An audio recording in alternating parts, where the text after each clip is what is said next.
নমস্কাৰ, আশা কৰোঁ সকলো ভালে আছে। এতিয়া মই উপস্থিত আছোঁ আচলতে যোৰহাটৰ ইলি ছবি গৃহত। আমি 7 বজাত যোৱা কথা আছিলে নেহেৰু পাৰ্কলৈ।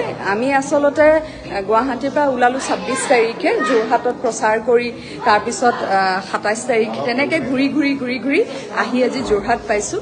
গতিকে প্ৰতিখন ঠাইতে কোনোবা ব্যক্তিক মানে উক্ত ব্যক্তিক আচলতে যোগাযোগ কৰি সকলোখিনি ঠিক ঠাক কৰা হয়। ঠিক তেনেকৈ আমাক কোনোবাই ক'লে যে যোৰহাটৰ নেহেৰু পাৰ্কত 7 বজাত আমি আহি পাবহি লাগিব।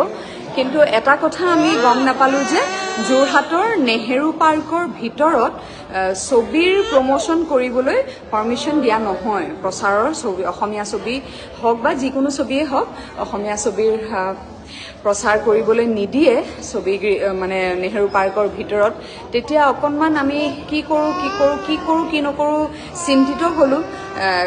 কাৰণ ৰাস্তাতে কথাবিলাক পাতিবলৈ সুবিধাও নহয়, অকণমান ভাল ঠাই এটুকুৰা হ'লে সুবিধা হয়। আৰু আমাৰ কিবাকিবি সময় আছিল, 7টা 7:30 বজাত ইলি আহি পাবহি লাগে, চিনেমা শেষ হ'ব।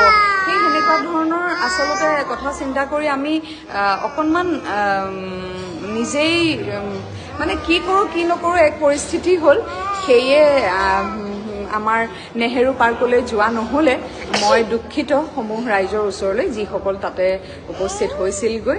আমি তাতে ছবি প্ৰচাৰ কৰাৰ পাৰ্মিশ্যন নাপালোঁ।